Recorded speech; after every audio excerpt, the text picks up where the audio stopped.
नमस्कार, आपका बहुत बहुत स्वागत है। किसी भी कुंडली को महत्वपूर्ण उसमें उपस्थित ग्रहों के द्वारा बनने वाले योग ही बनाते हैं। किसी भी कुंडली को आप अच्छा या बुरा उसमें उपस्थित ग्रहों के द्वारा बनने वाले योगों के आधार पर ही कहते हैं। अगर आपकी कुंडली में ज़्यादा से ज़्यादा योग और अच्छे योग बने हों तो आपकी कुंडली बहुत महत्वपूर्ण हो जाती है। आपको उन योगों का फल समय समय पे ग्रहों की दशा जो कि योग बना रहे हैं मिलता रहता है। चाहे वो राजयोग हो, चाहे धन योग हो, चाहे किसी प्रकार के योग हों, जितने ज़्यादा आपकी कुंडली में शुभ योग होंगे उतने ही ज़्यादा आपको सफलता, धन, ऐश्वर्य, सम्मान, संतान सुख, किसी प्रकार का सुख आपको मिलता रहेगा। वहीं अगर आपकी कुंडली में योग तो हैं लेकिन वो योग निगेटिव ग्रह, निगेटिव भावों के सामियों के द्वारा बन रहे हैं, दुर्योग हैं किसी प्रकार के, तो आपको जीवन पर्यंत उनकी दशाएं आने पे जब जब भी छोटी मोटी दशा आएंगी, चाहे वो प्रत्यांतर हो, चाहे वो सूक्ष्म हो, चाहे 2 दिन के लिए आई हो, तो आपको जरूर उससे दुख प्राप्त होगा, कष्ट प्राप्त होगा। तो आज मैं इन योगों में से बहुत ही एक महत्वपूर्ण योग के बारे में आपको बताने जा रहा हूँ। अगर आपने मेरा चैनल अभी तक सब्सक्राइब नहीं किया है तो प्लीज़ सब्सक्राइब कीजिएगा। आपसे विनम्र निवेदन है कि बेल आइकन को भी अवश्य दबा दें, जिससे कि आपको मेरे वीडियो के नोटिफिकेशन टाइम से मिलते रहें। और अगर आपको वीडियो पसंद आए तो प्लीज़ लाइक भी कीजिएगा और शेयर भी कीजिएगा। तो आइए चर्चा करता हूँ मैं उस योग के बारे में। इस योग को ज्योतिष शास्त्र में सरस्वती योग का नाम दिया गया। सरस्वती मतलब ज्ञान की देवी। हमारी कुंडली में नैसर्गिक शुभ ग्रहों में 2 महत्वपूर्ण ग्रह, जैसा कि आप जानते हैं, गुरु बृहस्पति और गुरु शुक्र हैं। वहीं बुद्धि के स्वामी बुद्ध को कहा गया है, जो आपको चतुराई देता है, क्विक डिसीजन लेने की क्षमता देता है, वो बुद्ध ही है। तो इन 3 ग्रहों का इस योग में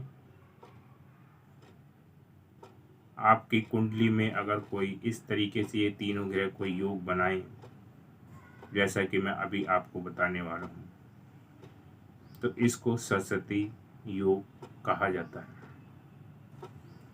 अभी मैं कंडीशन आपको बताऊंगा, उससे पहले इसके आपको लाभ बता देता हूँ। जैसे कि आपको पता है, शुक्र देव धन, ऐश्वर्य, ज्ञान के देवता हैं। गुरुदेव सर्वश्रेष्ठ नैसर्गिक शुभ ग्रह हैं।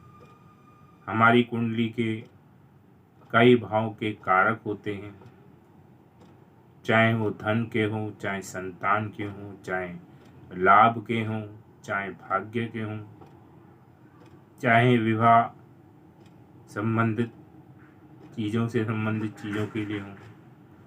तो गुरु इसमें अहम रोल अदा करते हैं।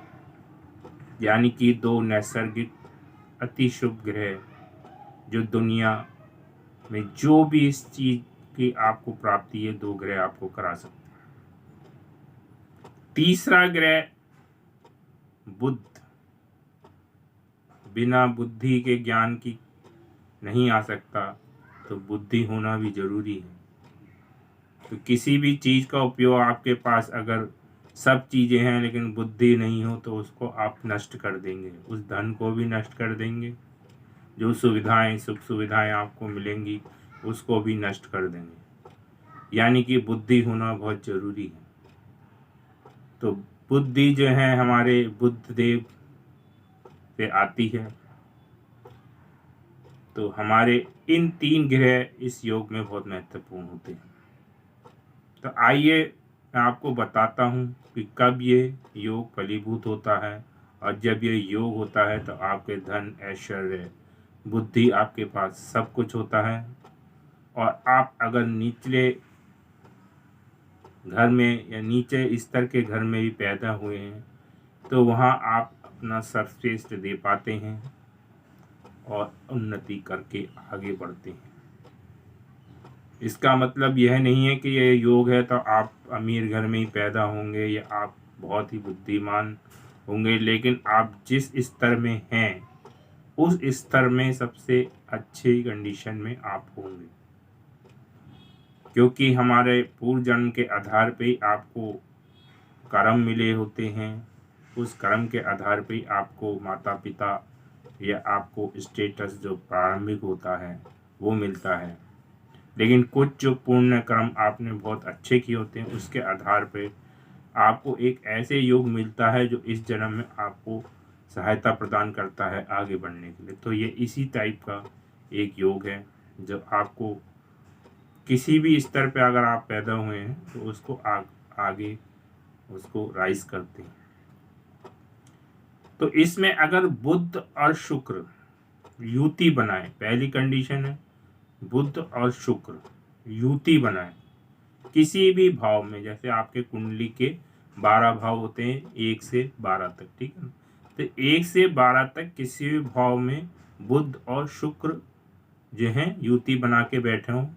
युति में आप ये देखिए कि इनके बीच में बहुत ज़्यादा डिफरेंस नहीं होना चाहिए, 5, 6, 7 तक चल जाएगा, लेकिन ये नहीं कि 20 डिग्री का डिफरेंस है, 15 डिग्री है, तो वो योग थोड़ा कमज़ोर हो जाएगा। फल अवश्य मिलेगा लेकिन वही है, उसकी क्वालिटी अप डाउन हो जाती है किसी भी योग की। अगर उस पर मैलेफिक प्रभाव आ गया, पाप कत्री में आ गया, पाप प्रभाव में हो गया, तो ये जो युति बनी है बुध और शुक्र, एक तो पाप प्रभाव में ना हो, ठीक है ना, दूसरा क्लोज कंडीशन में। सबसे पहला कंडीशन ये बुध और शुक्र, ये अपने आप में एक लक्ष्मी नारायण योग भी कहा जाता है, ठीक है ना। बुध को जो है नारायण और शुक्र को लक्ष्मी माना जाता है। तो एक तरीके से एक योग तो ऑटोमेटिकली ये बुध शुक्र का लक्ष्मी नारायण योग आपके में बन गया। फिर आपको गुरु देखना, अगर गुरु भी इनके साथ हुआ, यानी कि बुध शुक्र और गुरु की युति हुई, तो अब ये सरस्वती योग हो जाता है, क्योंकि ज्ञान भी आपके साथ आ गया, ठीक है ना, बुद्धि भी आ गया, धन भी आ गया, ज्ञान भी आ गया। तो ये एक तरीके से सरस्वती योग इसका नाम दे देते हैं। इसमें आपको धन भी होता है, आप कार्य में निपुण होते हैं, जो भी कार्य करते हैं उसमें आपको निपुणता हासिल होती है और उसमें आप उससे धन कमाते हैं, ठीक है ना। अगर ये युति ना बन रही हो, बुध शुक्र की बननी तो कन्फर्म है, मतलब होनी ही चाहिए। गुरु अगर साथ हैं तब तो ये है ही। अगर गुरु की दृष्टि भी पड़ रही, ठीक है, मैंने बताया बुध शुक्र तो कंपलसरी है युति के लिए, लेकिन गुरु या तो साथ हो या गुरु की दृष्टि पड़ रही है, तो गुरु की दृष्टि भी अमृत समान ही होती है, ठीक है। यानी कि गुरु अपनी दृष्टि से ज़्यादा अच्छा फल दे देते हैं साथ में बैठने की बजाय, ठीक है, ऐसा आप समझिए। तो गुरु की दृष्टि भी पड़ रही हो चाहे साथ ना बैठे हो तब भी ये योग बनेगा। गुरु की दृष्टि कौन सी होती है? 3 प्रकार की होती है, एक 5वीं दृष्टि, 7वीं दृष्टि और 9वीं दृष्टि। यानी कि चाहे वो 5वीं दृष्टि से इस युति को देख रहे हो, चाहे 7वीं दृष्टि से देख रहे हो, चाहे आपकी 9वीं दृष्टि से देख रहे हो। एक एग्जाम्पल ले लेते हैं, मान लो आपके लगन में, यानी कि प्रथम भाव जो फर्स्ट हाउस है उसी में बुध और शुक्र विराजमान है, ठीक है ना।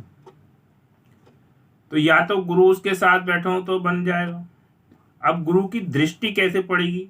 यानी कि आपके लगन में बुध और शुक्र बैठे हैं तो गुरु या तो पंचम में हो, यानी कि 5वें भाव में हो। अगर गुरु 5वें भाव में होंगे तो 9वीं दृष्टि उस युति पे पड़ेगी, यानी कि प्रथम भाव पे पड़ेगी। अगर गुरु 7वें भाव यानी सप्तम भाव में बैठे हो तो सीधे डायरेक्ट 7वीं दृष्टि उसके ऊपर पड़ेगी, या गुरु 9वें भाव में हो तो 5वीं दृष्टि उस युति में पड़ेगी। तो इस तरीके से आप देखिए कि गुरु की दृष्टि पड़ रही हो या फिर गुरु उसके साथ बैठे हो, तो ये आपको बहुत ही अच्छा योग आपकी कुंडली में है और आपको काफ़ी राइज इसमें मिलेगा इन ग्रहों की जब जब बीच बीच में दशाएं आएंगी। और तीनों की आ गई एक साथ, कोई अंतरदशा में आ गया, कोई महादशा में आ गया, कोई प्रत्यांतर दशा में आ गया, या शून्य प्रारंभ में आ गया, तो उस टाइम पे आपको बहुत ही ज़्यादा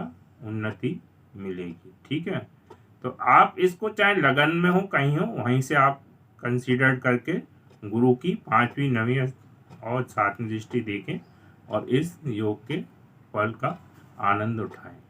तो इस वीडियो में इतना ही। धन्यवाद।